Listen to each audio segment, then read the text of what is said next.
Assalamualaikum warahmatullahi wabarakatuh. Kami dari kelompok 4 ingin mempresentasikan tentang prinsip COVID-5 dalam tata kelola TI. Anggota kami beranggotakan Anasya Kia, Bastian Rizky, Faiza Gusbahu, Tufail Bintang, dan Kita Sari Pratiwi. Next. Jadi pada materi ini ada 5 prinsip, yaitu yang pertama meeting stakeholder needs, yang kedua covering the enterprise end-to-end, yang ketiga applying a single integrated framework, yang keempat enabling a holistic approach, dan yang terakhir ada separating governance from management. Next. Untuk materi yang pertama akan dibacakan oleh Tita Sari. Baik, yang pertama, meeting stakeholder needs. Berikut adalah diagram tujuan-tujuan dari meeting stakeholder needs. Memenuhi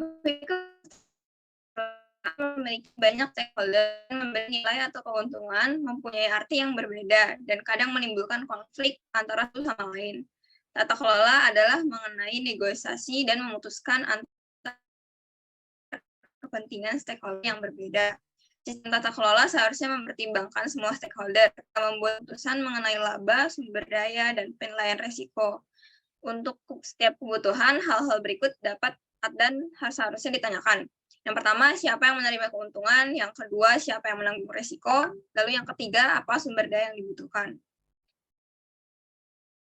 Nah, berikut kebutuhan stakeholder bertransformasi dari strategis praktis perusahaan.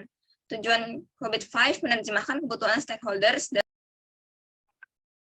keuntungan dari tujuan COVID-5 ini memungkinkan definisi prioritas pelaksanaan, perbaikan dan jaminan tata kelola perusahaan TI berdasarkan pada tujuan strategis dan risiko yang terkait dari perusahaan.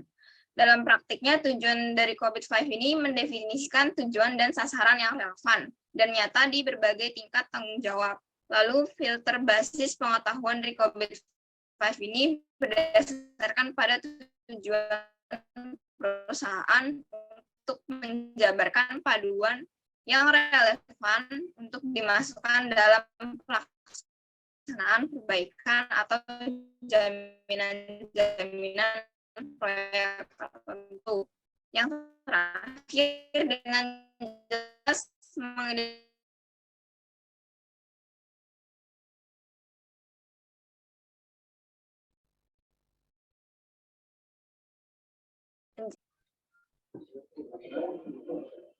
Next. COVID-5 ditunjukkan untuk tata kelola dan manajemen informasi dan teknologi terkait dari sebuah perusahaan dengan perspektif end-to-end.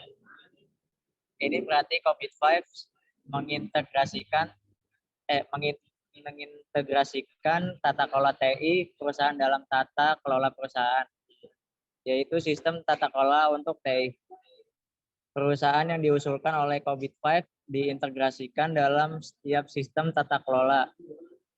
Karena COVID-5 menyelaraskan dengan pandangan terbaru dalam tata kelola, meliputi semua fungsi dan proses dalam perusahaan. COVID-5 tidak fokus hanya pada fungsi IT, tapi memperlakukan informasi dan teknologi yang terkait sebagai aset yang harus ditangani sama seperti aset lainnya oleh semua orang dalam perusahaan.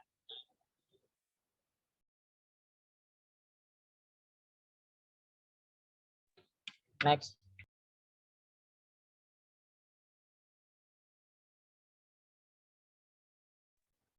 Lalu yang ketiga ada applying a single integrated framework.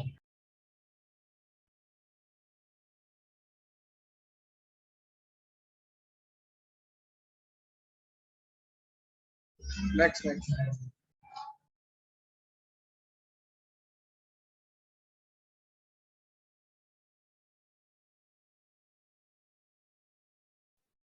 Menerapkan satu framework terpadu. COVID-5 selaras dengan standar dan framework terbaru yang relevan dan digunakan oleh perusahaan. Hal ini memungkinkan perusahaan untuk menggunakan COVID-5 sebagai tata kelola menyeluruh dan framework manajemen integrasi. Lalu ISAKA, Informasi Sistem Audit and Control Association, berencana akan memfasilitasi penggunaan COVID dalam memetakan praktik dan aktivitas untuk referensi pihak ketiga.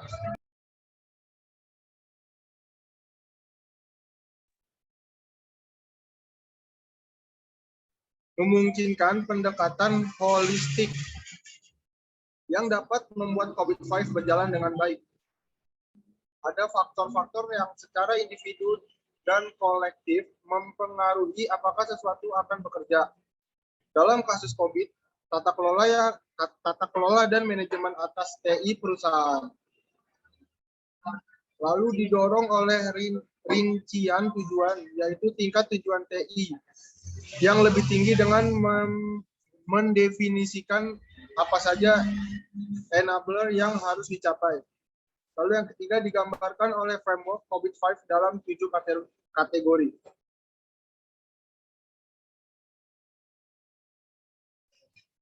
Next. Yang pertama ada prinsip kebijakan dan framework. Adalah sarana untuk menerjemahkan perilaku yang diinginkan dalam panduan praktis untuk manajemen sehari-hari. Yang kedua adalah proses. Menggambarkan sebuah set terorganisir dari praktik dan aktivitas organisasi untuk mencapai tujuan tertentu. Dan membuat keluaran atau output untuk mendukung pencapaian tujuan TI secara keseluruhan.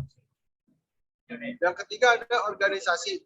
Adalah kunci pembuatan keputusan untuk menciptakan kesatuan dalam sebuah organisasi. Yang ketiga adalah budaya, etika, dan perilaku. Dari individu dan organisasi sering kali diabaikan sebagai faktor sukses dalam aktivitas tata kelola dan manajemen organisasi. Lalu yang kelima ada informasi. Berhubung dengan semua informasi yang dibuat dan digunakan perusahaan. Informasi dibutuhkan untuk menjaga agar organisasi berjalan dan dikelola dengan baik. Tapi pada level operasional, informasi sangat sering menjadi produk utama dari organisasi itu sendiri. Yang keenam ada layanan infrastruktur dan aplikasi, termasuk dalam infrastruktur, teknologi, dan aplikasi yang menyediakan bagi perusahaan informasi menggunakan proses teknologi dan layanan. Yang ketujuh ada SDM, keahlian, dan kompetensi. Berhubungan dengan SDM dan membutuhkan penyelesaian sebuah aktivitas dalam sukses untuk membuat keputusan yang tepat dan mengambil tindakan pembenahan. Yang keempat ada enabling holistic approach. Enabling a holistic approach. Tata kelola dan manajemen yang sistematis melalui enabler yang saling berhubungan. Untuk mencapai tujuan utama perusahaan, harus selalu dipertimbangkan enabler yang saling berhubungan, di mana setiap enabler membutuhkan masukan dari enabler yang lain untuk membuatnya benar-benar efektif. Misalnya proses membutuhkan informasi, struktur organisasi membutuhkan keahlian dan perilaku. Memberikan keluaran untuk keuntungan enabler yang lain. Contoh, proses memberi informasi, keahlian, dan perilaku membuat proses menjadi efisien. Ini adalah prinsip utama yang muncul dari usaha pengembangan ISAKA pada Business Model for Information Security. Next. Tata kelola dan manajemen yang sistematis melalui enabler yang saling berhubungan untuk mencapai tujuan utama perusahaan harus selalu dipertimbangkan enabler yang berhubungan. Governance dan manajemen IT perusahaan yang efektif dan efisien membutuhkan pendekatan yang bersifat menyeluruh, yaitu mempertimbangkan komponen-komponen yang saling berinteraksi. COVID-5 mendefinisikan sekumpulan enabler untuk mendukung implementasi governance dan manajemen sistem IT perusahaan secara komprehensif. Dimensi enabler pada COVID-5, semua enabler mempunyai sebuah set dimensi yang umum. Yang pertama, menyediakan sebuah cara yang umum, sederhana, dan terstruktur untuk berurusan dengan enabler. Yang kedua, mengizinkan entitas untuk mengelola interaksi enabler yang kompleks atau rumit. Yang ketiga, memfasilitasi keluaran yang sukses dari enabler. Yang terakhir adalah separating governance from management. Next. Matiin musik dulu, Mas. Separating documents from management. Yang pertama, framework COVID-5 menggambarkan 7 kategori dari enabler, di mana proses adalah salah satu di antara kategori tersebut. Lalu, sebuah perusahaan dapat mengatur proses selama hal itu sesuai, misalkan semua tujuan tata kelola dan manajemen yang diperlukan terpenuhi. Perusahaan kecil mungkin memiliki proses yang lebih sedikit, sedangkan perusahaan besar yang lebih kompleks mungkin memiliki banyak proses. Semuanya untuk menangani tujuan yang sama.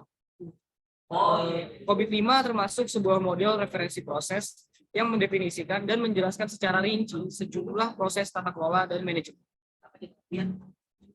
Next. Sekian presentasi kami. Terima kasih. Wassalamualaikum warahmatullahi wabarakatuh.